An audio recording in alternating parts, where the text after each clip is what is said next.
Elle a fait un coup d'éclat ce matin dans un hôtel de luxe parisien. Plusieurs familles sans logis qui occupaient un trottoir de la rue de la Banque ont investi le hall de l'Intercontinental rue Scribe près de l'Opéra.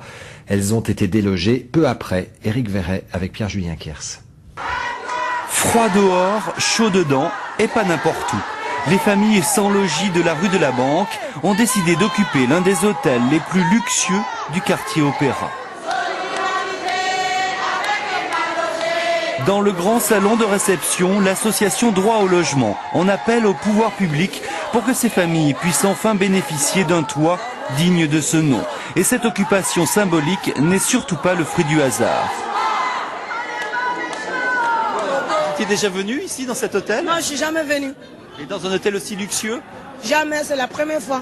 On m'a donné des hôtels pourris avec des souris.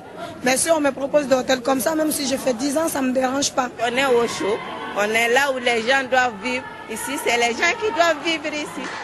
Devant des clients de l'hôtel surpris d'une telle intrusion, les familles sans logis entonnent une série de slogans. Elles réclament l'application de la loi Dallot et des mesures immédiates comme le relogement des 233 familles de la rue de la Banque. On vient montrer aussi effectivement aux touristes là qu'à Paris c'est pas que des beaux quartiers et des lambris dorés. Voilà. Il y a aussi des mal logés, des enfants qui souffrent de leurs mauvaises conditions de logement et de la précarité du logement. Après seulement 1 heure d'occupation, les forces de l'ordre interviennent à la demande expresse de l'hôtel et délogent les manifestants les uns après les autres. Le DAL annonce d'ores et déjà une nouvelle action demain à Paris, alors que le mercure devrait descendre en dessous de 0 degré. Et le ministère du Logement et de la Ville fait savoir qu'à ce jour, 174 propositions de relogement ont été faites et 141 familles en ont effectivement bénéficié.